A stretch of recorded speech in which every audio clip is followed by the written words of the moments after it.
ഈശ്വരറ്റം പ്രിയപ്പെട്ടവരെ, തിരുവിഷ്ടം മീഡിയയിലേക്ക് സ്വാഗതം. ആഗമനകാലത്തിലൂടെ നാം കടന്നു പോകുന്നു. യേശുവിന്റെ ജനനത്തെ ആഘോഷിക്കാനുള്ള ഒരുക്കത്തിലാണ് നാം. വാസ്തവത്തിൽ നമ്മുടെ ഒരുക്കങ്ങളെല്ലാം നിയന്ത്രിക്കുന്നത് കമ്പോളമാണ്. എപ്രകാരമാണ് ഒരു പുൽക്കൂട് കെട്ടേണ്ടത്, എപ്രകാരമാണ് വീട് അലങ്കരിക്കേണ്ടത്, എപ്രകാരമാണ് ആഘോഷങ്ങൾ രൂപപ്പെടുത്തേണ്ടത് എന്നതിനെ സംബന്ധിച്ച ചിന്തകൾ നമ്മെ ഇപ്പൊ ഭരിക്കുന്നുണ്ട്. കമ്പോളം അതെല്ലാം നിയന്ത്രിക്കും. വാസ്തവത്തിൽ ഇന്നും കിടക്കാനിടമില്ലാതെ പോകുന്ന, പിറക്കാനിടമില്ലാതെ പോകുന്ന ക്രിസ്തുവിനെ കുറിച്ച് നമ്മൾ ആലോചിക്കാറില്ല. അതിനേക്കാൾ കൂടുതൽ നാം ക്രിസ്തുവിൽ എങ്ങനെയാണ് ജനിക്കുക, ഓരോ നിമിഷവും ക്രിസ്തുവിലേക്ക് എങ്ങനെയാണ് വളരുക, യേശുവിനെ എങ്ങനെയാണ് നമ്മുടെ ജീവിതം കൊണ്ട് പ്രകാശിപ്പിക്കുക എന്ന കാര്യങ്ങൾ നമ്മുടെ ചിന്തയ്ക്ക് വിധേയപ്പെടാതെ പോവുകയാണ്. ഒരു ചോദ്യം നിരന്തരം നമ്മെ വേട്ടയാടുന്നതായിട്ടുണ്ട്. അത് നാം ആരാണ് എന്നതാണ്. അവനവനോട് തന്നെ ഈ ചോദ്യം പലപ്പോഴും ഉന്നയിക്കും. ജീവിതത്തിന്റെ ഏകാന്ത നിമിഷങ്ങളിൽ, പ്രതിസന്ധി ഘട്ടങ്ങളിലൊക്കെ നാം ആരാണ് എന്നൊരു ചോദ്യം നമ്മിലേക്ക് വരാം. ആധ്യാത്മിക വഴിയിൽ പുരോഗമിക്കുമ്പോഴും നാം ആരാണ് എന്ന് നാം നമ്മോട് തന്നെ ചോദിക്കും. മനുഷ്യന്റെ അന്വേഷണങ്ങളുടെ ഏറ്റവും പ്രധാനപ്പെട്ട ഒരു കാര്യം അവനവനെ തിരിച്ചറിയലാണ്. ഇനി മറ്റുള്ളവർ നമ്മോട് ചോദിക്കും, നാം ആരാണ്, നീ ആരാണ് എന്ന ചോദ്യത്തിന് മുമ്പിൽ പലവിധ ഉത്തരങ്ങൾ കൊണ്ടാണ് നമ്മളതിനെ നേരിടാൻ ശ്രമിക്കുക. പക്ഷെ ആ ഉത്തരങ്ങളെല്ലാം അപൂർണങ്ങളാണെന്ന് നമുക്ക് കാണാം. ഇന്ത്യക്ക് പുറത്ത് ഒരു രാജ്യത്ത് വെച്ച് ആരാണെന്ന് ചോദിച്ചാൽ നമ്മുടെ പേര് നാം പറയും, പിന്നെ നമ്മുടെ രാജ്യത്തെക്കുറിച്ച് പറയും. ഏത് ദേശരാഷ്ട്ര സ്വരൂപത്തിനകത്ത് ജീവിക്കുന്നവരും പറയാവുന്ന ഒരു കാര്യമാണ്. രാജ്യത്തിനകത്ത് വെച്ച് ചോദിച്ചാൽ നമ്മുടെ നാടിനെ കുറിച്ച് പറയും, ചുരുങ്ങി നാം ജീവിക്കുന്ന ഇടങ്ങളെക്കുറിച്ച് പറയും, നമ്മുടെ വീടിനെ കുറിച്ച് പറയും. അവസാനം ഉത്തരമില്ലാതെ ചോദ്യം ശേഷിക്കും, നീ ആരാണ്? നാം യഥാർത്ഥത്തിൽ ആരാണ് എന്ന തിരിച്ചറിവ് നമുക്കുണ്ടാകണം.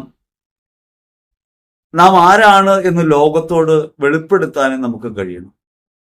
നാം ആരാണെന്ന് തിരിച്ചറിയുന്നതും വെളിപ്പെടുത്തുന്നതും വാക്കുകൾ കൊണ്ട് സാധ്യമാകാവുന്ന ഒരു കാര്യമല്ല. നാം ആരാണ് എന്ന് നാം ബോധ്യപ്പെടുന്നത് ഉള്ളിലേക്ക് തിരിഞ്ഞ് നമ്മുടെ മനോഭാവങ്ങളെ വിലയിരുത്തിയിട്ടാണ്. നാം ആരാണെന്ന് ലോകത്തോട് നാം പറയുന്നത് നമ്മുടെ ജീവിത പ്രവൃത്തികൾ വഴി. ഈ രണ്ട് മാർഗങ്ങളല്ലാതെ നമുക്ക് മുൻപോട്ട് പോകാൻ സാധ്യമല്ല. യേശു നമ്മിൽ വസിക്കുന്നുവെന്നും യേശുവിന്റെ ശരീരത്തിന്റെ ഭാഗമാണെന്നും പുസ്തകത്തിൽ എത്രത്തോളം എഴുതി പഠിച്ചാലും, കേട്ടറിവ് എത്രത്തോളം ഉൾക്കൊണ്ടാലും ആന്തരികമായി ആ ഉത്തരം പൂർണ്ണമാകണമെങ്കിൽ വ്യക്തമായ ധാരണയുണ്ടാവണം.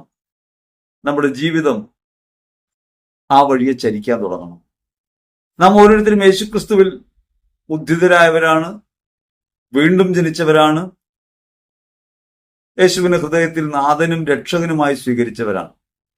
അങ്ങനെ ക്രിസ്തുവിലായി തീർന്നു എന്ന് ധരിക്കുന്ന നാം നമ്മുടെ ജീവിതത്തിനകത്ത് ഈ ക്രിസ്തുവിനെയാണോ പ്രകാശിപ്പിക്കുന്നത്, ക്രിസ്തുവിന്റെ ഭാഗമാണ് നമ്മളെന്നാണോ ഏറ്റുപറയുന്നത്? നമ്മെ കാണുന്നവർ നീ ആരാണ് എന്ന് ജീവിതം കൊണ്ട് ചോദിക്കുമ്പോൾ ഉത്തരം കൊണ്ട് ക്രിസ്തുവിനെ പകർന്നു കൊടുക്കാൻ നമുക്ക് കഴിയുന്നുണ്ടോ? യേശു തന്റെ ജീവിത സന്ദർഭങ്ങൾക്കകത്ത് 7 തവണ താൻ ആരാണെന്ന് പറയുന്നുണ്ട്. വിശുദ്ധ യോഹന്നാന്റെ സുവിശേഷത്തിലാണ് നമുക്കത് വായിച്ചു കേൾക്കാൻ പറ്റുക. ഏറ്റവും ഒടുവിൽ ഞാനും പിതാവും ഒന്നാണ് എന്ന് അവിടെ നിന്ന് പറയും. തന്റെ ജീവിതം കൊണ്ട് അത് വെളിപ്പെടുത്തിയിട്ടാണ് യേശു അപ്രകാരം തന്നെക്കുറിച്ച് തന്നെ പറയുന്നു. താൻ ആരാണ് എന്ന ബോധ്യത്തിൽ ക്രിസ്തു ഉറയ്ക്കുന്നുണ്ട്. താൻ പിതാവിന്റെ പുത്രനാണെന്നും താൻ ദൈവം തന്നെയാണെന്നും താൻ ഈ ലോകത്തിലേക്ക് വന്നത് മനുഷ്യരക്ഷയ്ക്ക് വേണ്ടിയാണെന്നും മനുഷ്യനായി ജീവിക്കുക വഴി മനുഷ്യത്വത്തിനകത്തെ ദൈവത്തെ പ്രകാശിപ്പിക്കുക എന്നതാണ് തന്റെ ദൗത്യമെന്നും വ്യക്തമായ ബോധ്യത്തോടെ തിരിച്ചറിയുന്ന ആളാണ് ക്രിസ്തു. യേശു തന്റെ ജീവിതത്തിൽ ചെയ്ത അത്ഭുതങ്ങളും അടയാളങ്ങളും ഒക്കെ പലപ്പോഴും നമ്മൾ വർണ്ണിക്കാറുണ്ട്. കഴിഞ്ഞ ദിവസവും വീഡിയോയുടെ കീഴെ ഒരു കമന്റ് കണ്ടത് തന്റെ മുൻപിൽ വന്നവരെയൊക്കെ ക്രിസ്തു സുഖപ്പെടുത്തിയല്ലോ എന്നാണ്. യേശു ഒരാളെ സൗഖ്യപ്പെടുത്തുന്നത് താൽക്കാലികമായ ഒരാശ്വാസം കൊടുക്കുക എന്ന ലക്ഷ്യത്തിലല്ല. താനാണ് വിമോചകൻ, സൗഖ്യദായകൻ എന്ന് വെളിപ്പെടുത്താൻ വേണ്ടിയാണ്. അഥവാ ദൈവം തന്നെ ഭൂമിയിലേക്ക് അയച്ചിട്ടുള്ളത് സകല മനുഷ്യരെയും സുഖപ്പെടുത്താനാണ്, രക്ഷിക്കാനാണ്, അവർക്ക് പകരമായി മാറാനാണ്, അവരുടെ പാപം മോചിക്കാനാണ്, കെട്ടുകളിൽ നിന്ന് അഴിക്കാനാണ് എന്ന് വെളിപ്പെടുത്താൻ വേണ്ടിയാണ്. അതുകൊണ്ട് യേശുവിന്റെ അത്ഭുതങ്ങളും അടയാളങ്ങളുമെല്ലാം, ചെയ്ത എല്ലാ വിമോചനങ്ങളും അടയാളപ്പെടുത്തുന്നത് ദൈവത്തിന്റെ സ്നേഹമാണ്. പിതാവിന്റെ പ്രവൃത്തികളാണ് താൻ ചെയ്യുന്നതെന്ന് യേശു പറയുന്നുണ്ട്. ആ പിതാവിന്റെ പ്രവൃത്തി സൗഖ്യം കൊടുക്കലാണ്. ആ പിതാവിന്റെ പ്രവൃത്തി അന്നം കൊടുക്കലാണ്. ആ പിതാവിന്റെ പ്രവൃത്തി എല്ലാവരെയും സ്നേഹിക്കലാണ്, എല്ലാവരെയും സ്വീകരിക്കലാണ് എന്നൊക്കെ വെളിപ്പെടുത്താൻ വേണ്ടിയാണ് ക്രിസ്തു തന്റെ ജീവിതത്തിൽ മുഴുവൻ പ്രവർത്തിക്കുന്നത്. യേശുവിന്റെ എല്ലാ പ്രവൃത്തികളിലൂടെയും വെളിപ്പെടുന്നത് പിതാവായ ദൈവമാണ്. അതുകൊണ്ടാണ് അവിടുന്ന് ഉറച്ചു പറയുന്നത്, ഞാനും പിതാവും ഒന്നാണ്. ഇനി യേശുവിലാണെന്ന് പറയുമ്പോൾ യേശുവിൽ നിന്ന് സൗഖ്യം സ്വീകരിക്കുകയാണോ പ്രധാനം? യേശു നമ്മിൽ വസിക്കുന്നു, നാം യേശുവിന്റെ ശരീരത്തിന്റെ ഭാഗമാണ് എന്ന് പറയുമ്പോൾ യേശുവിനെ ഈ ലോകത്ത് വെളിപ്പെടുത്താൻ യേശുവിൽ മറ്റുള്ളവരെ സൗഖ്യപ്പെടുത്തുകയാണോ വേണ്ടത് എന്ന് നാം ആലോചിക്കണം. നാം ദൗത്യം പറഞ്ഞ് നമുക്ക് ലഭ്യതയ്ക്കുള്ളൊരു മാർഗമാക്കി ക്രിസ്തുവിനെ ചെറുതാക്കി കാണുമ്പോൾ വാസ്തവത്തിൽ ക്രിസ്തുവിനെ പകർന്നു കൊടുക്കാൻ കഴിയാത്തവരായി നമ്മൾ മാറുന്നുണ്ട്. ക്രിസ്തുവിനെ നാം നിർമ്മിച്ചെടുത്ത ഒരു മുറിക്കകത്ത് അടച്ചിടാനാണ് നമ്മൾ ശ്രമിച്ചുകൊണ്ടിരിക്കുന്നത്. സുവിശേഷത്തിൽ പലയിടങ്ങളിലായി, വിശുദ്ധ യോഹന്നാൻ സുവിശേഷത്തിലാണ് പ്രധാനമായും യേശു താൻ ആരാണ് എന്ന് പറയുന്നു. വിശുദ്ധ യോഹന്നാന്റെ സുവിശേഷത്തിൽ 6-ാം അധ്യായത്തിൽ 48-ാം തിരുവചനത്തിൽ യേശു പറയുന്നു, ഞാൻ ജീവന്റെ അപ്പമാണ്. അപ്പം വർദ്ധിപ്പിച്ചു കൊടുത്ത് തന്നെ കേൾക്കാൻ വന്നവരുടെ വിശപ്പടക്കി 5 അപ്പം കൊണ്ട് 5000 പേരെ ഊട്ടുന്ന അത്ഭുതം സൃഷ്ടിച്ച് അടയാളം പ്രവർത്തിക്കുന്ന യേശു അവിടെ എല്ലാവരെയും ഊട്ടുന്ന പിതാവിന്റെ സ്നേഹത്തെയാണ് വെളിപ്പെടുത്തുക. സകലർക്കും അപ്പം നൽകുന്ന, എല്ലാവരെയും നിലനിർത്തുന്ന, എല്ലാവരുടെയും ജീവിതത്തിന്റെ അടിസ്ഥാന ആവശ്യങ്ങൾ നിറവേറ്റുന്ന ഒരു പിതാവിനെ വെളിപ്പെടുത്തുകയാണ് ക്രിസ്തു. ആ പിതാവിനെ വെളിപ്പെടുത്തുന്നതിലൂടെ ഭക്ഷണം നൽകുന്ന ദൈവത്തെ വെളിപ്പെടുത്തുന്നു എന്നതിനേക്കാൾ കൂടുതലായി താൻ തന്നെയാണ് ഭക്ഷണം എന്ന് യേശു പ്രഖ്യാപിക്കും. ആ യേശുവിനെയാണ് നമ്മൾ സ്വീകരിച്ചിട്ടുള്ളത്. യേശു നമ്മിൽ ജനിക്കേണ്ടതുണ്ടെന്ന് പറയുമ്പോൾ അതിന്റെ ഒരു കാരണം ഇതാണ്. മറ്റുള്ളവർക്ക് വേണ്ടി അപ്പം കൊടുക്കാൻ വിളിക്കപ്പെട്ടവരാണ് നമ്മൾ. അവരുടെ അന്നമായി നമ്മൾ തന്നെയാണ് മാറേണ്ടത്. ക്രിസ്തുവിൽ ഈ ലോകത്തിന്റെ വിശപ്പടക്കാൻ അയക്കപ്പെട്ട അപ്പമാണ് ഞാനും നിങ്ങളും എന്ന ബോധ്യത്തിലേക്ക് നമുക്ക് വളരാൻ പറ്റണം. അവിടെയാണ് താൻ ജീവന്റെ അപ്പമാണ് എന്ന് ക്രിസ്തു പറഞ്ഞത് നമ്മുടെ ജീവിത പ്രയോഗം വഴി നമുക്ക് ലോകത്ത് വെളിപ്പെടുത്താൻ പറ്റുക.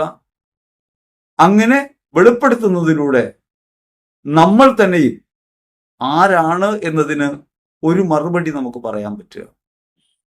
ജീവന്റെ അപ്പം, മറ്റുള്ളവർക്ക് ജീവൻ ഉണ്ടാകാൻ വേണ്ടി ദൈവം അയച്ച ഭക്ഷണമാണ് ഞാൻ എന്ന് എനിക്ക് പറയാൻ കഴിയും വിധം ക്രിസ്തു എന്നിൽ ജീവിക്കുന്നുണ്ടോ? വ്യക്തമായ ഒരു ധാരണയും ബോധ്യവും നമുക്കുണ്ടാകണം. ഞാൻ എന്റേതല്ലെന്നും എനിക്ക് വേണ്ടിയല്ലെന്നും എന്റെ നിലനിൽപ്പ് എന്നത് ദൈവത്തിലാണെന്നും അതുകൊണ്ട് എന്റെ താൽക്കാലികതകൾക്ക് വേണ്ടിയുള്ള മത്സരയോട്ടങ്ങളിലെ ഒരു മത്സരാർത്ഥിയല്ല ഞാൻ വന്നിട്ടുള്ളത് അവരനു വേണ്ടിയാണ്, അവന് ജീവൻ ഉണ്ടാകാൻ വേണ്ടിയാണ്, അവന് ഭക്ഷണമായി മാറാൻ വേണ്ടിയാണ്. അവന് ഞാൻ ഭക്ഷണമാകുന്നതിലൂടെ ക്രിസ്തുവിൽ വെളിപ്പെട്ട ദൈവത്തിന്റെ സ്നേഹം അവൻ അനുഭവിക്കാൻ ഇടയാകുന്നതിന് വേണ്ടിയാണ് എന്റെ ജന്മം എന്ന് ഒരു ബോധ്യം എനിക്ക് ഹൃദയത്തിലുണ്ടാകണം. അത്തരത്തിലൊരു ബോധ്യം എനിക്കുണ്ടാകുമ്പോൾ മാത്രമേ എനിക്ക് ലോകത്തോട് ക്രിസ്തു നിങ്ങളുടെ വിശപ്പിന് പരിഹാരമാണെന്ന് പറയാൻ പറ്റൂ. യേശു ലോകം മുഴുവന്റെയും വിശപ്പിന് പരിഹാരമാണ്. ആ പരിഹാരമാകുന്നത്, ഇന്ന് അനുഭവവേദ്യമാകുന്നത് എന്റെയും നിങ്ങളുടെയും ജീവാർപ്പണം വഴിയാണ്. ഇത് കേൾക്കുമ്പോൾ കഠിനമെന്ന് തോന്നാം. പണ്ടും അപ്പം വർദ്ധിപ്പിച്ച ശേഷം താൻ ജീവന്റെ അപ്പമാണെന്ന് പറയുമ്പോൾ ശിഷ്യന്മാർ അവനെ വിട്ടുപോയി എന്ന് നമുക്കറിയാം. കൂടെ ഉണ്ടായിരുന്ന അനേകർ അവനെ വിട്ടുപോയി. കാരണം ഇത് വേദനാജനകമായ കാര്യമാണ്. സ്വയമുപേക്ഷ എന്നത് എളുപ്പമുള്ള കാര്യമല്ല. പക്ഷേ പരിശുദ്ധാത്മാവിൽ ക്രിസ്തുവിൽ സാധ്യമാണ്. യേശുവിന്റെ ഭാഗമായി മാറുമ്പോൾ, അവൻ്റെതാണെന്ന ബോധ്യത്തിൽ ജീവിക്കുമ്പോൾ, അവനാണ് നമ്മിൽ ജീവിക്കുന്നതെന്ന് ഏറ്റുപറയാൻ ഇടയാകും വിധം നമ്മെ ശക്തീകരിക്കാൻ നമ്മിൽ വസിക്കുന്ന പരിശുദ്ധാത്മാവിന് കഴിയും. എവിടെയൊക്കെയാണ് നമുക്ക് വീഴ്ചയുള്ളത് എന്ന് തിരിച്ചറിഞ്ഞ് ആത്മാനുതാപത്തോടെ അവനെ പിൻചൊല്ലുകയാണ് വേണ്ടത്. ഇത് വയ്യ എന്ന് പറഞ്ഞ്, കഠിനമെന്ന് പറഞ്ഞ് കൈയൊഴിയുകയല്ല വേണ്ടത്. ഞാനും പിതാവും ഒന്നാണെന്ന് യോഹന്നാൻ സുവിശേഷം 10-ാം അധ്യായം 30-ാം തിരുവചനത്തിൽ പറയുന്നതിന് അടിസ്ഥാനമാക്കി ക്രിസ്തു 7 ഇടങ്ങളിൽ താൻ ആരാണെന്ന് പറയുന്നുണ്ട്. അപ്പൊ ആദ്യം പറഞ്ഞതുപോലെ താൻ ജീവന്റെ അപ്പമാണ്, ലോകത്തിന്റെ പ്രകാശമാണ്, ആടുകളുടെ വാതിലാണ്, താൻ ഉദ്ധാനം അഥവാ ജീവനാണ്, വഴിയും സത്യവും ജീവനുമാണ്, താൻ സാക്ഷാൽ മുന്തിരിച്ചെടിയാണ്, താൻ ഉദ്ധാനം അഥവാ ജീവനാണ് എന്നിങ്ങനെ 7 ഇടങ്ങളിൽ ക്രിസ്തു പറയുന്നുണ്ട് താൻ ആരാണെന്ന്. ആ പറഞ്ഞതിലൊക്കെ പൂർത്തിയായിട്ടാണ് ക്രിസ്തു പറയുന്നത് ഞാനും പിതാവുമെന്ന്. നമ്മളും യേശുവും ഒന്നാണ് എന്നാണ് നാം യഥാർത്ഥത്തിൽ പറയേണ്ടത്, രണ്ടല്ല. ഞാനല്ല, എന്നിൽ ജീവിക്കുന്നത് ക്രിസ്തുവാണ്. വിശുദ്ധ പൗലോസ് അത് പറയുന്നുണ്ട്. ക്രൈസ്തവ ആധ്യാത്മികതയുടെ വളർച്ചയിൽ ഒരാൾക്കുണ്ടാകേണ്ട പരമമായ ബോധ്യം അതാണ്. ഞാനും യേശുവും രണ്ടല്ല. എളുപ്പമുള്ള കാര്യമല്ല. ഏറെ തടസ്സങ്ങൾ നമുക്ക് പറയാനുണ്ട്. അവിടെയൊക്കെ ആത്മാനുതാപവും ആശ്രയത്വവും മാത്രമേ നമ്മുടെ കയ്യിലുള്ളൂ. പക്ഷെ ഈ ബോധ്യം നമുക്കുണ്ടാകാതെ ആത്മാനുതാപത്തിലേക്ക് പോകാൻ കഴിയില്ല, ആശ്രയത്വത്തിലേക്ക് പോകാൻ കഴിയില്ല. യേശു പറയുകയാണ് വിശുദ്ധ യോഹന്നാൻ സുവിശേഷത്തിൽ 8-ാം അധ്യായത്തിൽ 12-ാം തിരുവചനത്തിൽ, ഞാൻ ലോകത്തിന്റെ പ്രകാശമാണ്. ഞാൻ ലോകത്തിന്റെ പ്രകാശമാണ് എന്ന് ഒരാൾക്ക് ഹൃദയബോധ്യമുണ്ടായാൽ ലോകത്തിന്റെ അന്ധകാരത്തെ അത് നീക്കണം. ലോകത്തിന്റെ അന്ധകാരം വാസ്തവത്തിൽ എന്താണ്? അജ്ഞതയാണ്, അറിവില്ലായ്മയാണ്. നമ്മൾ നേരിടുന്ന എല്ലാ പ്രശ്നങ്ങളുടെയും എല്ലാ തടസ്സങ്ങളുടെയും അർത്ഥമറിയാതെ പോകുന്നു. ജീവിതത്തിന്റെ അർത്ഥമറിയാതെ പോകലാണ് വാസ്തവത്തിൽ അന്ധകാരം. എന്തിനാണ് ജീവിക്കുന്നത്? എന്താണ് ഇതൊക്കെ കൊണ്ട് ഗുണം? എങ്ങനെയാണ് മുമ്പോട്ട് പോകേണ്ടത്? ചുറ്റുമിരുട്ടാണ്, ചോദ്യങ്ങൾക്ക് ഉത്തരമില്ല. അവിടെയാണ് ക്രിസ്തു പറയുന്നത് ഞാൻ ലോകത്തിന്റെ പ്രകാശമാണ്. ലോകത്തെ അന്ധകാരത്തിൽ നിന്ന് എങ്ങനെയാണ് മോചിപ്പിക്കുക? അജ്ഞതയിൽ നിന്ന് എങ്ങനെയാണ് മോചിപ്പിക്കുക? സ്വാർത്ഥമാണ് അജ്ഞത, അഹങ്കാരമാണ് അജ്ഞത, ഭയമാണ് അജ്ഞത. എങ്ങനെയാണ് അതിൽ നിന്ന് മോചനം ഉണ്ടാകുക? അതിൽ നിന്ന് മോചനം ഉണ്ടാകാനുള്ള മാർഗം തന്റെ ജീവിതം വഴി ക്രിസ്തു വെളിപ്പെടുത്തുന്നുണ്ട്. പരമലക്ഷ്യമായ പിതാവിലേക്ക് നോക്കാൻ, ക്രിസ്തുവിലേക്ക് നോക്കാൻ ഒരാൾക്ക് കഴിയുമ്പോൾ മാത്രമാണ് അയാൾ അജ്ഞതയിൽ നിന്ന് മോചനം നേടുക. കൊളോസ്യർ ലേഖനത്തിൽ 2-ാം അധ്യായത്തിൽ 3-ാം തിരുവചനം, ജ്ഞാനത്തിന്റെയും അറിവിന്റെയും നിധികളൊക്കെയും അവനിലാണല്ലോ ഒളിഞ്ഞു കിടക്കുന്നത്. ക്രിസ്തുവിലത് പ്രകാശിതമായി. ആ പ്രകാശം ലോകത്തേക്ക്, സ്നേഹത്തിന്റെ പ്രകാശം ലോകത്തേക്ക് അവതരിപ്പിച്ചുകൊണ്ട് ക്രിസ്തു പറയുകയാണ് വിശുദ്ധ മത്തായി സുവിശേഷത്തിൽ 5-ാം അധ്യായത്തിൽ 14-ാം തിരുവചനത്തിൽ, നിങ്ങൾ ലോകത്തിന്റെ പ്രകാശമാണ്. തന്നെ അനുഗമിക്കുന്ന ശിഷ്യന്മാരുടെ നേരെ നോക്കിയിട്ടാണ് അത് പറയുക. നിങ്ങൾ ലോകത്തിന്റെ പ്രകാശമാണ്. ഞാൻ ലോകത്തിന്റെ പ്രകാശമാണ്, നിങ്ങൾ ലോകത്തിന്റെ പ്രകാശമാണ്. ക്രിസ്തു നമ്മിൽ പ്രകാശിക്കുമ്പോഴാണ് ലോകത്തിന്റെ അന്ധകാരത്തെ നമുക്ക് നീക്കാൻ പറ്റുക. ആ അന്ധകാരം സ്വാർത്ഥത്തിൻ്റെതാണ്, അറിവില്ലായ്മയുടേതാണ്, ദ്രവ്യാസക്തിയുടേതാണ്. 2 കൊരിന്ത്യർ ലേഖനത്തിൽ 4-ാം അധ്യായത്തിൽ 4-ാം തിരുവചനത്തിൽ ശ്രീഹ അത് പറയുന്നുണ്ട്. ഈ ലോകത്തിന്റെ ദേവൻ അവിശ്വാസികളായ അവരുടെ ഹൃദയങ്ങൾ അന്ധമാക്കിയിരിക്കുന്നു. അതുകൊണ്ട് ക്രിസ്തുവിന്റെ പ്രകാശം അവർക്ക് ദൃശ്യമല്ല. അപ്പൊ ക്രിസ്തുവിന്റെ പ്രകാശം തിരിച്ചറിയണമെങ്കിൽ ഈ ലോകത്തിന്റെ ദേവൻ നമ്മെ അന്ധരാക്കിക്കൂടാ. അപ്പൊ നാം ജീവിക്കുന്ന ജീവിത ചുറ്റുപാടുകളിൽ നീ ആരാണെന്ന ചോദ്യത്തിന് ക്രിസ്തു പറഞ്ഞ ഉത്തരത്തോട് ചേർന്ന് നിൽക്കാൻ കഴിയണമെങ്കിൽ ഈ ലോകത്തിന്റെ ദേവൻ നമ്മുടെ കണ്ണുകളെ അന്ധമാക്കരുത്. ഉൾക്കണ്ണ് തുറക്കാതെ, മറ്റുള്ളവരിൽ ക്രിസ്തുവിനെ കാണാതെ, ലോകത്തെ മുഴുവൻ സ്നേഹിക്കാൻ കഴിയാതെ, മറ്റുള്ളവർക്ക് വേണ്ടി ജീവൻ അർപ്പിക്കാൻ കഴിയാതെ എവിടെയെല്ലാം ഇരുളടഞ്ഞു പോകുന്നുവോ അവിടെയെല്ലാം ക്രിസ്തുവിന്റെ പ്രകാശത്തിന് നാം എതിരായിത്തീരും.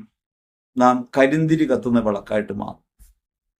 വെളിപാട് പുസ്തകത്തിൽ ദീപപീഠത്തിൽ നിന്ന് ആ ദീപം എടുത്തു മാറ്റുമെന്ന് ഗ്രന്ഥകാരൻ പറയുന്നത് എവിടെയാണ്? നിന്റെ സ്നേഹം തണുത്തുപോയി. നിനക്ക് ആദ്യം എന്നോടുണ്ടായിരുന്ന സ്നേഹം ഇപ്പൊ ഇല്ല. യേശുവിനെ അനുഗമിക്കാൻ ആരംഭിച്ച നാളുകളിൽ ഉണ്ടായിരുന്ന അതേ സ്നേഹം ക്രിസ്തുവിനോട് നിലനിർത്താൻ കഴിയാതെ പോകുന്നത് എന്തുകൊണ്ടാണ്? ക്രിസ്തുവിന്റെ ജീവിത വഴിയിലൂടെ അപരോന്മുഖമായി മുന്നേറാൻ കഴിയാത്തതുകൊണ്ടാണ്. സ്നേഹിക്കണം എന്ന വാക്ക് എളുപ്പമുള്ളതാണ്, നമുക്കിഷ്ടമുള്ള കാര്യം. പക്ഷെ സ്നേഹിക്കാൻ തുടങ്ങുമ്പോഴാണ് പ്രതിബന്ധം. സ്നേഹം എപ്പോഴും നമ്മെ മുറിവേൽപ്പിക്കും. കൊടുക്കും തോറും നമുക്ക് നഷ്ടമുണ്ടാവും. ഈ അവനവൻ നഷ്ടം സഹിക്കാൻ കഴിയാതെ വരുമ്പോഴാണ് നാം സ്നേഹവിരുദ്ധരായിട്ട് മാറുന്നത്. അവരിന് എൻ്റെ മേൽ അവകാശാധികാരങ്ങൾ കൊടുക്കുന്ന, അവരിന് എന്നിൽ ഇടം കൊടുക്കുന്ന, എന്റെ സ്വസ്ഥതയെ നശിപ്പിക്കാൻ കഴിയും വിധം അവരിന് സ്വാതന്ത്ര്യം കൊടുക്കുന്ന ഒരു അപരോന്മുഖമായ ജീവിതം നയിക്കാൻ പറയുമ്പോഴാണ് സ്നേഹത്തിന്റെ പരിമിതികൾ നമുക്ക് മനസ്സിലാകുക. അവിടെയും ആത്മാനുതാപത്തിന്റെ മാർഗത്തിലൂടെ മുൻപോട്ട് പോകാനേ നമുക്ക് കഴിയൂ. യേശുവിൽ നമുക്ക് പരിപൂർണരാകാൻ കഴിയുന്നില്ല, സ്നേഹിക്കാൻ കഴിയുന്നില്ല എന്ന തിരിച്ചറിവുണ്ടാകുന്നിടത്താണ് ആത്മാവിന്റെ പ്രകാശം പുറത്തേക്ക് ഒഴുകുക. വിശുദ്ധ യോഹന്നാൻ സുവിശേഷത്തിൽ 10-ാം അധ്യായത്തിൽ 7-ാം തിരുവചനത്തിൽ യേശു പറയാണ്, ഞാൻ ആടുകളുടെ വാതിലാണ്. പിതാവായ ദൈവത്തിലേക്കുള്ള വാതിലാണ് ക്രിസ്തു. അവനിലൂടെ അല്ലാതെ പിതാവിലേക്ക് പ്രവേശിക്കാൻ സാധ്യമല്ല. എന്തുകൊണ്ടാണ് അവനിലൂടെ പ്രവേശിക്കാൻ കഴിയുമെന്ന് പറയുക? ആദ്യത്തെ മനുഷ്യൻ അനുസരണക്കേട് മൂലം വീണുപോയി അനുസരണമായി വന്നൊരുവൻ, സത്യമനുഷ്യനും സത്യദൈവവുമായ ഒരുവൻ. ദൈവം പരമപരിശുദ്ധനും നമ്മൾ പാപികളും. ദൈവത്തോട് ചേർന്ന് നിൽക്കാൻ നമുക്ക് സാധ്യമല്ല. പക്ഷേ സത്യമനുഷ്യനായി ഭൂമിയിൽ അവതരിച്ച ഒരുവൻ പരമപരിശുദ്ധനായി അനുസരണത്തിന് വിധേയനായി ലോകത്ത് ജീവിക്കുമ്പോൾ അവനിലൂടെ നമുക്ക് പിതാവിലേക്ക് ചേരാൻ പറ്റും. അവൻ സത്യമനുഷ്യനും സത്യദൈവവുമായതുകൊണ്ട് സത്യമനുഷ്യനായ അവനോട് നമുക്ക് ചേർന്ന് നിൽക്കാൻ പറ്റിയാൽ നാം യഥാർത്ഥത്തിൽ ചേർന്ന് നിൽക്കുന്നത് സത്യദൈവത്തോടുമാണ്. മനുഷ്യത്വത്തെ ദൈവത്വവുമായി കൂട്ടിവിളക്കുന്ന കണ്ണിയായി, വാതിലായി ക്രിസ്തു നിലനിൽക്കുന്നു. അതുകൊണ്ട് ക്രിസ്തുവിലേക്ക് നമുക്ക് ചേർന്ന് നിൽക്കാൻ പറ്റിയാൽ നാം പിതാവിൽ തന്നെയാണ് ചേർന്നത്. അപ്പൊ ദൈവത്തിലേക്കുള്ള വാതിലാണ് ക്രിസ്തു. ഞാനും നിങ്ങളും ഈ ലോകത്തിന് ക്രിസ്തുവിലേക്കുള്ള വാതിലാണ്, ദൈവത്തിലേക്കുള്ള വാതിലാണ്. മറ്റുള്ളവർക്ക് ദൈവത്തിലേക്ക് പ്രവേശിക്കാൻ കഴിയും വിധം, ദൈവത്തിന്റെ സ്നേഹം അനുഭവിക്കാൻ കഴിയും വിധം, മക്കളെന്ന ബോധ്യത്തിൽ ജീവിക്കാൻ കഴിയും വിധം എന്നിലൂടെ വേണം കടന്നു പോകാൻ. ഞാനാണ് വാതിൽ. അപ്പൊ എന്റെ പ്രവൃത്തികൾ, എന്റെ ജീവിതമാണ് മറ്റുള്ളവർക്ക് ദൈവത്തിലേക്ക് കടന്നു വരാനുള്ള വഴി എന്ന് ഞാൻ അറിയണം, വാതിലെന്ന് ഞാൻ അറിയണം. എന്റെ ജീവിതം എന്റേത് മാത്രമെന്ന് കരുതി ഞാൻ വാതിലടച്ചിരിക്കുമ്പോൾ വാസ്തവത്തിൽ അവരന് എന്നിലേക്ക് പ്രവേശിക്കാൻ കഴിയുന്നില്ല, എന്നിലൂടെ ദൈവത്തിലേക്ക് പ്രവേശിക്കാൻ കഴിയുന്നില്ല. നാം ആലോചിക്കേണ്ടതുണ്ട്. ഈ ലോകത്ത് ക്രിസ്തുവിനെ പ്രകാശിപ്പിക്കുന്നവരാണ് എന്ന ഭാവേന ജീവിക്കുന്ന നമുക്ക് മറ്റുള്ളവരെ ദൈവത്തിലേക്ക് ആനയിക്കാൻ കഴിയുന്നുണ്ടോ? മറ്റുള്ളവരെ മാനസാന്തരപ്പെടുത്താൻ ഒരുപക്ഷെ നാം പുറകെ നടക്കുന്നുണ്ടാകും, ദൈവത്തിന്റെ വചനം നമ്മൾ പറയുന്നുണ്ടാകും. ഇതൊക്കെ ഇപ്പൊ എല്ലാവർക്കും അറിയാവുന്ന കാര്യങ്ങളാണ്.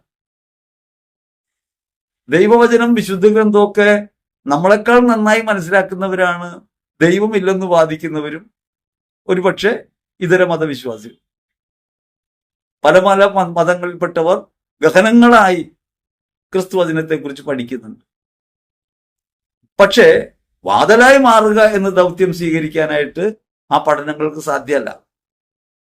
ഒരു ജീവിത പ്രയോഗം വഴി ആനുകാലിക പരിസരത്ത് ക്രിസ്തുവിനെ അവതരിപ്പിക്കാൻ ഉതകും വിധം നമുക്ക് എത്രത്തോളം മാറിത്തീരാൻ കഴിയുന്നുണ്ട്, അതനുസരിച്ചാണ് വാതിലായിട്ട് മാറാൻ നമുക്ക് പറ്റുക. ഇപ്പൊ സമുദായ വിദ്വേഷം ഉണ്ടാക്കുക, ലവ് ജിഹാദ് പോലുള്ള കാര്യങ്ങൾ പറയുക, മറ്റുള്ളവരൊക്കെ ശത്രുക്കളാണെന്ന് പറയുക, അവിടെയൊക്കെ വാതിലടയ്ക്കുകയാണ്. വാതിൽ തുറക്കുന്ന എവിടെയാണ്? വാതിൽ തുറക്കുന്നത് ക്ഷമയും സഹിഷ്ണുതയും സ്നേഹമൊക്കെ ഉണ്ടാവുക, അവരിനെ അംഗീകരിക്കാനും സ്വീകരിക്കാനും കഴിയും വിധമാകുമ്പോഴാണ് തുറവി ഉണ്ടാകുക. നാം വാതിലായി നിൽക്കുമ്പോൾ, വാതിലടച്ചിട്ടിരിക്കുമ്പോൾ മറ്റുള്ളവർ ക്രിസ്തുവിലേക്ക് പ്രവേശിക്കുന്നത് എങ്ങനെ? ഒരിക്കൽ ഒരു വീഡിയോയുടെ കീഴെ ഒരു സഹോദരി വന്ന് ചോദിക്കുകയുണ്ടായി, യേശുവിൽ മാമോദീസ സ്വീകരിച്ചവരല്ലേ രക്ഷ പ്രാപിക്കൂ, ബാക്കിയുള്ളവർക്ക് രക്ഷയില്ലല്ലോ? വിശുദ്ധ മത്തായി സുവിശേഷത്തിലും മർക്കോസ് സുവിശേഷത്തിലും ആര് സ്നാനം സ്വീകരിക്കുന്നു അവർ രക്ഷപ്പെടുമെന്ന് പറഞ്ഞിട്ടുണ്ടല്ലോ. അപ്പൊ അങ്ങനെയുള്ളവർക്കല്ലേ രക്ഷയുള്ളൂ? യേശുവിനെ ലോകം അറിയാതിരിക്കുന്നതിന്റെയും അനുഭവിക്കാതിരിക്കുന്നതിന്റെയും ഉത്തരവാദിത്വം നമ്മുടെ തലയിൽ നിന്ന് മാറ്റിവെക്കണ്ട. അത് അവരുടെ കുറ്റമല്ല. എന്നെ കണ്ടൊരാൾക്ക്, എന്റെ ജീവിതത്തിൽ ഇടപെട്ട ഒരാൾക്ക് ക്രിസ്തുവിനെ അനുഭവിക്കാൻ കഴിയാതെ പോകുന്നു. അയാൾ ഞാൻ പറയുന്ന ക്രിസ്തു ഒരു ഫേക്ക് ഐഡന്റിറ്റിയാണ്, തെറ്റിദ്ധരിക്കുന്നു. വാക്കും പ്രവൃത്തിയും രണ്ടായി മാറുന്ന ഒരാൾ, കാപട്യമുള്ളയാളാണ്, അയാൾക്ക് ക്രിസ്തുവിനെ കുറിച്ച് എങ്ങനെ പറയാൻ പറ്റും? ഈ പരിമിതി നമുക്കുണ്ട്. ഞാനിതിൽ നിന്ന് വിഭിന്നനായി നിന്നുകൊണ്ട് ഞാൻ പരമശ്രേഷ്ഠൻ എന്ന നിലയ്ക്കല്ല പറയണേ. നമുക്കൊക്കെ ഉള്ള പരിമിതിയാണ്. നമ്മുടെ പ്രയോഗം, ജീവിത പ്രയോഗം പലപ്പോഴും അവരെന്നെ സ്വീകരിക്കാൻ കഴിയാത്തതായി പോകുന്നു. നമുക്ക് തന്നെ എത്രത്തോളം പേരോടാണ് ശത്രുതയും വിരോധവും ഉള്ളത്, എത്ര പേരെയാണ് ഉൾക്കൊള്ളാൻ കഴിയാതെ പോയിട്ടുള്ളത്. ഈ ഉൾക്കൊള്ളാൻ കഴിയാതെ പോകലൊക്കെ വാതിലടയ്ക്കുന്ന പ്രവൃത്തിയാണ്. സഭയ്ക്കകത്ത് തന്നെ നമുക്ക് കാണാം, ഈശോ ഉള്ളതിനേക്കാൾ ഈഗോ ഉള്ളവരിടായിട്ട് അത് മാറി. അതുകൊണ്ട് തങ്ങളുടെ കയ്യിലുള്ള അധികാരം മറ്റുള്ളവരുടെ മേൽ അടിച്ചേൽപ്പിക്കാനുള്ളതാണെന്ന് തെറ്റിദ്ധരിക്കും വിധം നേതൃസ്ഥാനത്ത് ശുശ്രൂഷിക്കാൻ വിളിക്കപ്പെട്ടവർ ആയിത്തീർന്നു. മത്സരത്തിന്റെ വേദിയായിട്ട് അത് മാറി. നമുക്കത് കേവലമായ സഭാതർക്കങ്ങൾക്കകത്ത് മാത്രം കാണാൻ കഴിയുന്ന കാര്യമല്ല. അത് നമ്മെ വിശ്വാസ ജീവിതത്തിനകത്ത് ആഴ്ന്നിറങ്ങിയിട്ടുള്ള പ്രതിലോമകരമായ ശക്തിയായിട്ട് തിരിച്ചറിയാൻ പറ്റണം. അത് തൊലിപ്പുറമേയുള്ള ചികിത്സ കൊണ്ട് മാറിപ്പോകാവുന്ന കാര്യമല്ല, ആഴത്തിൽ വേരുള്ളതാണ്. ആ വേര് നമുക്ക് പലയിടങ്ങളിൽ കാണാം. മത്സരത്തിനെതിരാകുന്ന ക്രിസ്തുവിന്റെ വചനം ഉപയോഗിച്ച് മത്സരം നടത്തുന്നവർ, ലോഗോസ് അടക്കമുള്ള ക്വിസ് പ്രോഗ്രാമുകളൊക്കെ വചനം പഠിക്കാനുള്ള ഭാവത്തിലാണ്. വചനം പഠിക്കാനുള്ളതല്ല, വചനം പ്രവർത്തിക്കാനുള്ളതാണ്, വചനത്തിൽ ജീവിക്കാനുള്ളതാണ്. ആ വചനം ഒരു അക്കാദമിക് വിഷയമാക്കി മാറ്റി ചുരുക്കി നമ്മൾ അതിനെ കൊല്ലുകയാണ് ശരി.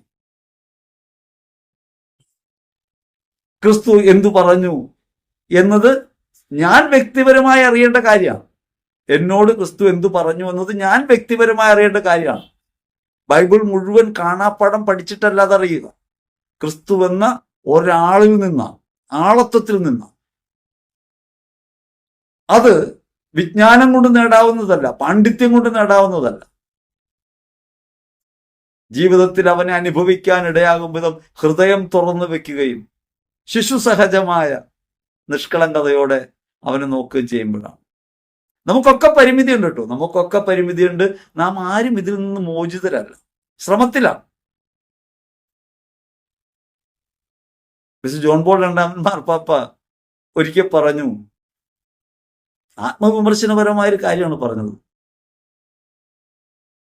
യുവ കമ്മ്യൂണിസ്റ്റുകളുമായി സംവാദിക്കുന്നതിൽ നിന്നാണ് ക്രിസ്തുവിന്റെ മനുഷ്യത്വത്തെക്കുറിച്ച് കൂടുതൽ താൻ അറിയാൻ ഇടയായത്, ആ മനുഷ്യത്വത്തെക്കുറിച്ച് താൻ ധ്യാനിക്കാനിടയായത്. അതിലേക്ക് മുഖം തിരിഞ്ഞത് യുവ കമ്മ്യൂണിസ്റ്റുകളുമായുള്ള സംവാദത്തിൽ നിന്നാണ്. നമ്മൾ ആലോചിച്ച് നോക്കി, നമ്മുടെ ജീവിതത്തിൽ നമുക്ക് തുറവയോട് സമ്മതിക്കാൻ പറ്റുന്നില്ല. ഈ ലോകത്തെ ഓരോ കാഴ്ചയും, ഓരോ ദുരിതവും, ഓരോ വേദനയും, ഈ ലോകത്ത് നടക്കുന്ന അനീതിയും അക്രമവും എല്ലാം നമ്മുടെ മുമ്പിൽ അനുഭവപ്പെടുത്തുന്നത് ക്രിസ്തുവിനെയാണ്. അവനിലേക്ക് നോക്കാനുള്ള പ്രേരണയാണ്. വിശക്കുന്നവന് അന്നമാകാൻ കഴിയാതെ പോകുമ്പോഴൊക്കെ ക്രിസ്തുവിരുദ്ധരായിട്ട് നമ്മൾ മാറുന്നുണ്ട്. ഈ പരിമിതി നമുക്കുണ്ട്. അതുകൊണ്ട് വാതിലാണോ? നിന്നെ കണ്ട് നിന്റെ ഉള്ളിലൂടെ കടന്ന് ഒരാൾ ക്രിസ്തുവിലേക്ക് എത്തിച്ചേരുമോ? യേശു വാതിലാണ്. ആ വാതിൽ തുറന്നിടപ്പെട്ടു. ആ വാതിലൂടെ അസംഖ്യം ആളുകൾ ക്രിസ്തുവിലേക്ക് എത്തി. ക്രിസ്തു അവരെ ഉള്ളിൽ സ്വീകരിച്ചു. അതുകൊണ്ട് ഈ ലോകം മുഴുവനെയും സ്നേഹിക്കുന്ന ക്രിസ്തു എല്ലാവർക്കും വേണ്ടി തുറന്നിട്ട ആ വാതിൽ നമ്മുടെ മുമ്പിലും തുറന്നിടപ്പെട്ടിട്ടുണ്ട്. പക്ഷേ നാം വാതിലായി മാറാത്ത കാലത്തോളം നമുക്കത് അനുഭവിക്കാനും സാധ്യമല്ല. അതുകൊണ്ട് ചോദ്യം ഇതാണ്, നീ ആരാണ്? ഞാൻ വാതിലാണ് എന്ന് ഉത്തരം പറയാൻ നമുക്ക് കഴിയുമെന്ന് ആലോചിക്കണം. വിശുദ്ധ യോഹന്നാൻ സുവിശേഷത്തിൽ 11-ാം അധ്യായത്തിൽ ലാസറിനെ ഉയർപ്പിക്കുന്ന സംഭവത്തോടനുബന്ധിച്ച് 25-ാം തിരുവചനത്തിൽ യേശു പറയാണ്, ഞാൻ ഉദ്ധാനം അഥവാ ജീവനാണ്. ഞാൻ മനഃപൂർവ്വം വചനം അങ്ങനെ മാറ്റി പറഞ്ഞു. നമ്മുടെ മലയാളം ബൈബിളിൽ പുനരുദ്ധാനം അഥവാ ജീവൻ എന്നാണ്. ഞാൻ ഉദ്ധാനം അഥവാ ജീവനാണ്. മലയാളം ബൈബിളിൽ പുനരുദ്ധാനവും ജീവനും ഞാനാണെന്നാണ്. ഗ്രീക്ക് ബൈബിളിൽ യഥാർത്ഥ അർത്ഥത്തിൽ വരുന്നത് ഉദ്ധാനം അഥവാ ജീവൻ. മറ്റുള്ളവർക്ക് ഉയരാൻ, അവരുടെ വീഴ്ചയിൽ നിന്ന് ഉയർക്കാൻ, അവരുടെ തളർച്ചയിൽ നിന്ന് മോചനം പ്രാപിക്കാൻ, അവരുടെ പരിമിതികളെ ലംഘിച്ച് ഉയരാൻ ക്രിസ്തു ഉദ്ധാനമാണ്. അവന്റെ ഉള്ളിൽ പ്രവർത്തിക്കുന്ന ജീവനാണ്. ക്രിസ്തു പ്രഖ്യാപിക്കുന്നു, താനാണ് ഉദ്ധാനം, താനാണ് ജീവൻ.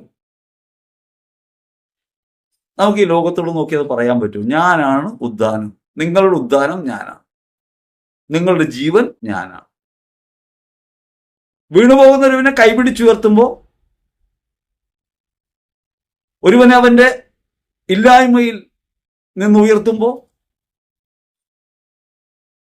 ഒരുവനെ സങ്കടത്തിന്റെ കയത്തിൽ നിന്ന് കൈപിടിച്ചുയർത്തുമ്പോൾ, ലോകമോഹങ്ങളുടെ പതിതാവസ്ഥയിൽ നിന്ന് ഒരുവനെ കൈപിടിച്ചുയർത്തുമ്പോൾ, ക്രിസ്തു ഉദ്ധിതനാണ് എന്ന കാര്യം ഞാൻ ലോകത്തോട് പറയുകയാണ്. ഞാൻ എന്നിലൂടെ യുദ്ധാനം അവനെ അനുഭവപ്പെടുത്തുകയാണ്. തകർന്നിരിക്കുന്ന ഒരാളെ ഹൃദയത്തോട് ചേർത്ത് പിടിച്ച് ആശ്വസിപ്പിച്ച് ഞാൻ കൂടെയുണ്ട്, വിഷമിക്കണ്ട എന്ന് പറയുമ്പോൾ അവൻ അവന്റെ നിരാശയിൽ നിന്ന് ഉയർക്കുന്നുണ്ട്. എത്ര പേരെ ഉയർപ്പിക്കാൻ കഴിഞ്ഞിട്ടുണ്ട്? എത്ര പേർക്ക് ജീവൻ കൊടുക്കാൻ കഴിഞ്ഞിട്ടുണ്ട്? ജീവൻ കൊടുക്കാന്നതിനർത്ഥം സ്നേഹം കൊടുക്കാന്നാ. എത്ര പേർക്ക് അവരുടെ തളർച്ചയിൽ ആശ്വാസമായി എത്താൻ കഴിഞ്ഞിട്ടുണ്ട്? എത്ര പേരെ അജ്ഞതയിൽ നിന്ന് പുറത്തു കൊണ്ടുവരാൻ കഴിഞ്ഞിട്ടുണ്ട്? അവിടെയാണ് ദളിത് സമരങ്ങളോടൊക്കെ പക്ഷം ചേർന്ന് നിന്ന സ്റ്റാൻ സ്വാമി അടക്കമുള്ള മിഷണറിമാർ ചെയ്ത പ്രവൃത്തി. പതിതാവസ്ഥയിൽ നിന്ന് മനുഷ്യനെ കരകയറ്റാൻ, മനുഷ്യത്വത്തിലേക്ക് ഉയർത്തി നിർത്താൻ, തുല്യതയിലേക്ക്. നമ്മൾ അടിച്ചമർത്തുന്നവരും അവരുടെ മേൽ അധീശത്വം പുലർത്തുന്നവരുമായിട്ട് ജീവിക്കുമ്പോൾ നാം ഉദ്ധാനമല്ല പ്രഘോഷിക്കുന്നത്. സഭയിലൊക്കെ കാണുന്ന പല തർക്കങ്ങളും കാണുമ്പോൾ നമുക്ക് തോന്നും, യുദ്ധാനത്തിനെതിരായ ഒരു വലിയ ശക്തി നമ്മുടെയൊക്കെ അകത്ത് പ്രവർത്തിക്കുന്നുണ്ട്. നിങ്ങൾ കീഴ്പ്പെട്ടു കൊള്ളണം എന്ന് പറയുമ്പോൾ ഒരാൾ സ്വയമേ കീഴ്പ്പെടുന്നത് അനുസരണമാണ്, അത് ദൈവത്തെ പ്രതിയുള്ള സമർപ്പണമാണ്. പക്ഷെ ഒരാൾ നീ കീഴ്പ്പെടണം എന്ന് പറയുമ്പോൾ, നിന്റെ മേലെ കാലുയർത്തി നിന്നെ ചവിട്ടി താഴ്ത്തുമ്പോൾ സംഭവിക്കുന്ന എന്താ? മരണത്തിലേക്ക് തള്ളുക. നിങ്ങൾ ശത്രുക്കളാണ് എന്ന് പറഞ്ഞൊരാളെ തള്ളുമ്പോഴോ സ്നേഹം ലംഘിക്കപ്പെടുകയും മരണം ഉണ്ടാവുകയും ചെയ്യാം. എത്ര ഹൃദയങ്ങൾ നമ്മൾ മൂലം അങ്ങനെ തകർന്നിട്ടുണ്ട്. എവിടെയൊക്കെ ആളുകൾ മൃതരായി പോയിട്ടുണ്ട്. ജീവൻ കൊടുക്കേണ്ട നമ്മൾ, ഉദ്ധാനവും ജീവനുമായി മാറേണ്ട നമ്മൾ, ക്രിസ്തുവിനെ പ്രകാശിപ്പിക്കേണ്ട നമ്മൾ അപ്രകാരമാണ് ജീവിക്കുന്നത്. ആലോചിച്ച് നോക്കണം. ആഗമനകാലമാണ്. ക്രിസ്തു നമ്മിൽ രൂപപ്പെടുന്നതിനെ കുറിച്ചാണ് നമ്മൾ ചിന്തിക്കുന്നത്. ഗൗരവപൂർവമായി നമ്മൾ ചിന്തിക്കേണ്ട വിഷയമാണ്. യോഹന്നാൻ സുവിശേഷത്തിൽ 13-ാം അധ്യായത്തിൽ 13-ാം തിരുവചനത്തിൽ ഞാൻ ഗുരുവും കർത്താവുമാണെന്ന് യേശു പറയും. ലോകത്തിൽ ഗുരുവും കർത്താവും യേശു മാത്രമാണ്. ആദ്യം നമ്മൾ തന്നെ യേശുവിനെ ഗുരുവും കർത്താവുമായിട്ട് സ്വീകരിക്കുന്നുണ്ടോ? കർത്താവ് എന്ന വാക്കിനർത്ഥം ഉടയവൻ എന്നാണ്, ലോർഡ്. യേശുവിനെ നമ്മൾ പ്രവർത്തിക്കുന്നവനായി കർത്താവായി നമ്മൾ സ്വീകരിച്ചിട്ടുണ്ടോ? ഗുരുവായി സ്വീകരിച്ചിട്ടുണ്ടോ? യേശു ഗുരുവാകണമെങ്കിൽ നാം ലഘുവാകണം. നമുക്കറിയാം എന്ന ഭാവത്തിലല്ലേ നമ്മൾ ജീവിക്കുന്നത്? എല്ലാം അറിയുന്ന ഒരുവന്റെ മുൻപിൽ നമുക്കറിയാമെന്ന ഭാവേനയല്ലേ പ്രാർത്ഥനകൾ പോലും നമ്മൾ ഉരുവിട്ടുകൊണ്ടിരിക്കുന്നത്? കർത്താവെ, ഈ ജോലി കിട്ടിയാൽ ഞാൻ രക്ഷപ്പെട്ടേനെ. ഞാൻ എൻ്റെ അറിവ് കർത്താവിന് പകർന്നു കൊടുക്കുകയാണ്. കർത്താവ് അറിവില്ലാത്തവനാണല്ലോ. കർത്താവെ, ഇങ്ങനെ സംഭവിച്ചിരുന്നെങ്കിൽ ഞാൻ രക്ഷപ്പെട്ടേനെ. രക്ഷകനും വിമോചകനായനോടെ നമ്മൾ പറഞ്ഞുകൊണ്ടിരിക്കണേ. അതുകൊണ്ട് ആലോചിക്കേണ്ടതുണ്ട്, യേശുവിനെ ഇങ്ങനെ ഗുരുവായി കാണാൻ കഴിയും വിധം എനിക്ക് ലഘുവാകാൻ കഴിയുന്നുണ്ടോ? ഞാനങ്ങനെ ലഘുവായി മാറുമ്പോൾ മാത്രമേ എന്നിലൂടെ ഗുരു പ്രവർത്തിക്കൂ, ഉടയവൻ പ്രവർത്തിക്കൂ. അങ്ങനെ കർത്താവിനെ ഉടയവനും ഗുരുവുമായി സ്വീകരിക്കാൻ കഴിഞ്ഞിട്ടുണ്ടോ? യേശുവിനെ ധൈര്യമായിട്ട് പറയാൻ പറ്റി. കാരണം പിതാവിന്റെ ഇഷ്ടം മാത്രമാണ് താനെന്ന് ക്രിസ്തുവിന് ഉറപ്പുണ്ട്. നമുക്ക് ക്രിസ്തുവിന്റെ ഇഷ്ടം മാത്രമാണെന്ന് ഉറപ്പില്ലാത്തത് കൊണ്ട് ലോകത്തെ പഠിപ്പിക്കാൻ സാധ്യമല്ല. ലോകത്തെ പഠിപ്പിക്കേണ്ടത് എങ്ങനെയാ? ക്രിസ്തു പഠിപ്പിച്ചത് എങ്ങനെയാ? വചനം പറഞ്ഞു കൊടുത്തിട്ടാണ്. യേശു സഹിച്ചുകൊണ്ടും മരിച്ചുകൊണ്ടും ലോകത്തിനു മുമ്പിൽ വെളിപ്പെടുത്തി. ഒന്നാം പാഠം, അവരിന് വേണ്ടി മരിക്കുക, പകരം നിൽക്കുക, ഭക്ഷണമായി മാറുക. ക്രിസ്തു പഠിപ്പിക്കുന്ന പാഠം തന്റെ ജീവൻ അർപ്പിച്ചിട്ടാണ്. അതുകൊണ്ട് അവൻ യഥാർത്ഥ ഗുരുവാണ്. അവൻ വാക്കുകൊണ്ട് പറഞ്ഞ ഗുരുവല്ല. അവൻ പ്രവചനങ്ങൾ പറഞ്ഞവനല്ല. അവൻ ജീവിതം കൊണ്ട്, തന്റെ സമർപ്പണം കൊണ്ട് അന്നമായും അഭയമായും ഉദ്ധാനമായും മാറിയവനാണ്. ജീവൻ നൽകുന്നവനായി മാറിയവൻ. സ്വയം അർപ്പിച്ചുകൊണ്ടാണ്, സഹിച്ചുകൊണ്ടാണ്, പകരം നിന്നുകൊണ്ടാണ്, ക്ഷമിച്ചുകൊണ്ടാണ്. അതുകൊണ്ട് ക്രിസ്തുവിന്റെ ഗുരുപൂർണിമയിലേക്ക് നമുക്ക് വളരാൻ പറ്റണം. അപ്പൊ ഇതിൽ പിഴവുകൾ നമുക്കുണ്ട് എന്ന കാര്യം സമ്മതിച്ചു കൊടുക്കാൻ ഒരു കുറവും നമുക്ക് വേണ്ട. ഈ ലോകത്തുള്ള നമ്മളത് പറയണം. നമുക്ക് ഏറ്റവും കൂടുതൽ എളുപ്പത്തിൽ ക്രിസ്തുവിനെ കാട്ടിക്കൊടുക്കാൻ പറ്റുന്ന വഴി, ഞാൻ പാപിയാണ്, കുറവുള്ളവനാണ്, എനിക്ക് പറ്റുന്നില്ല, ഇങ്ങനെയാണ് ക്രിസ്തു പറഞ്ഞത്, പിന്നാലെ നടക്കാണ്, പക്ഷെ പറ്റണില്ല. കുരിശിന്റെ വഴിയിലാണ്, പക്ഷെ കുരിശ് ചുമക്കാൻ പറ്റുന്നില്ല എന്ന കുറവെനിക്കുണ്ട് എന്ന് പറയലാണ് യഥാർത്ഥ സുവിശേഷം. അപ്പൊ യേശു ഗുരുവും കർത്താവുമാണെന്ന് സ്വയം പ്രഖ്യാപിക്കുന്നു. യേശുവിന് അത് പറയാൻ കഴിയുന്നത് ജീവാർപ്പണം വഴിയാണ്. യഥാർത്ഥ ഗുരു ക്രിസ്തുവാണ്, യഥാർത്ഥ ഉടയവനും അവൻ തന്നെയാണ്. യോഹന്നാൻ സുവിശേഷത്തിൽ 14-ാം അധ്യായത്തിൽ 6-ാം തിരുവചനത്തിൽ യേശു പറയും, ഞാൻ വഴിയും സത്യവും ജീവനുമാണ്. യേശു വഴിയാണ്, സത്യമാണ്, ജീവനാണ്. യേശു തന്റെ ജീവിതം വഴി അത് വെളിപ്പെടുത്തുന്നുണ്ട്. ഈ മാർഗത്തിലൂടെയാണ്. തന്റെ ജീവിതമാണ് യേശുവിന്റെ വഴി. താൻ തന്നെയാണ് സത്യം, പരമമായ സത്യം. താൻ തന്നെയാണ് ജീവൻ. യേശു അത് വെളിപ്പെടുത്തുന്നുണ്ട്. അങ്ങനെ വഴിയും സത്യവും ജീവനുമാണ് ക്രിസ്തു എന്ന് ഏറ്റുപറയുന്ന നമ്മൾ ക്രിസ്തുവിനെ വഴിയായിട്ട് സ്വീകരിക്കുന്നുണ്ടോ? അവൻ നടന്ന വഴിയിലൂടെയാണോ നടക്കുന്നത്? സത്യമായ അവനിലേക്ക് നമ്മുടെ ജീവിതത്തെ ചേർത്ത് വെക്കും വിധം നമുക്ക് സത്യമായി നിലകൊള്ളാൻ പറ്റുന്നുണ്ടോ? സത്യപക്ഷത്ത് ജീവനാണവൻ. അവൻ സ്നേഹം വഴിയാണ് ജീവൻ ചൊരിഞ്ഞത്. അവന്റെ രക്തം ചൊരിഞ്ഞതിലൂടെ ദൈവത്തിന്റെ സ്നേഹമാണ് വെളിപ്പെട്ടത്. നമുക്ക് സ്നേഹിക്കാൻ കഴിയുന്നില്ല. അപ്പൊ അവന്റെ വഴിയിലൂടെ നടക്കാൻ ബുദ്ധിമുട്ടുണ്ട്. അവൻ സത്യമായിരിക്കുന്നത് പോലെ പരിപൂർണതയിലാകാൻ ബുദ്ധിമുട്ടുണ്ട്. അവൻ സ്വയം അർപ്പിച്ചതുപോലെ സ്നേഹം പ്രഖ്യാപിക്കാൻ നമുക്ക് ബുദ്ധിമുട്ടുണ്ട്. ഇവിടെയൊക്കെ നമുക്ക് വീഴ്ച ഉണ്ടാകുന്നുണ്ട്. ക്രിസ്തു പറയുന്നു താൻ വഴിയും സത്യവും ജീവനുമാണെന്ന്. ആ വഴിയിലൂടെയാണെന്ന് ധരിക്കുന്ന നമുക്ക് ലോകത്തിന്റെ മുൻപിൽ നമ്മുടെ ജീവിതം വഴി വഴിയും സത്യവും ജീവനുമായവനെ വെളിപ്പെടുത്താൻ കടപ്പാടുണ്ട്. നമുക്ക് ചെയ്യാൻ കഴിയാതെ പോകുമ്പോൾ ആശ്രയിക്കണം കർത്താവിൽ, അനുതാപപൂർണ്ണം അവനെ പിൻചൊല്ലാൻ പറ്റണം. എങ്ങനെയാണത് സാധ്യമാകുക? യേശു യോഹന്നാൻ സുവിശേഷം 15:1 പറയും, ഞാൻ മുന്തിരിച്ചെടിയും എൻ്റെ പിതാവ് കൃഷിക്കാരനാണ്. ആ മുന്തിരിച്ചെടിയിൽ ചേർന്ന് നിന്നാൽ മതി. യേശു തുടർന്ന് പറയുന്നുണ്ട്, മുന്തിരിച്ചെടിയോട് ചേർന്ന് നിൽക്കുന്നവർ ഫലം പുറപ്പെടുവിക്കും. എന്നെ കൂടാതെ നിങ്ങൾക്കൊന്നും ചെയ്യാൻ സാധ്യമല്ല.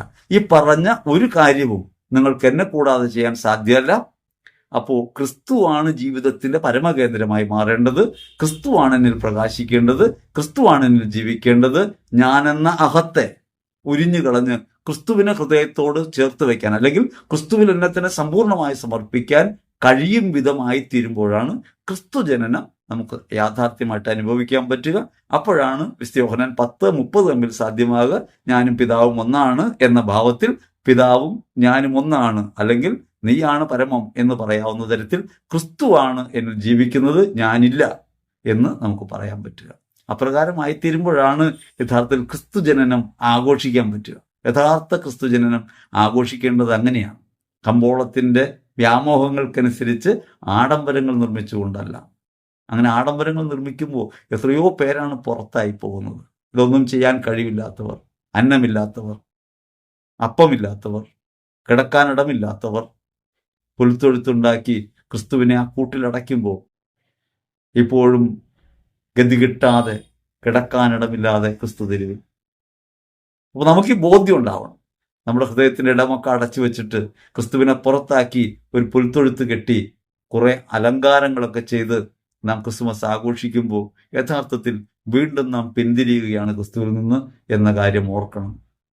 ശിലറ്റം പ്രിയപ്പെട്ടവരെ, അതുകൊണ്ട് നീ ആരാണ് എന്ന ചോദ്യത്തിന് നാം കൊടുക്കേണ്ടിയിരുന്ന ഉത്തരങ്ങളിൽ നിന്ന് ഏറെ അകലം നമുക്കുണ്ട്. ആ അകലങ്ങളെക്കുറിച്ച് അനുദപിക്കാം, ക്രിസ്തുവിൽ ആശ്രമിക്കാം, മുന്തിരിച്ചെടിയോട് ചേർന്ന് നിൽക്കാൻ നമുക്ക് ശ്രമിക്കാം. ദൈവം അപ്രകാരമുള്ള ഒരു ബോധ്യത്തിലേക്ക്, ഒരു തുറവിയിലേക്ക് നമ്മെ ഓരോരുത്തരെയും നയിക്കട്ടെ എന്ന് ഹൃദയപൂർവ്വം പ്രാർത്ഥിക്കുന്നു. ആമേൻ.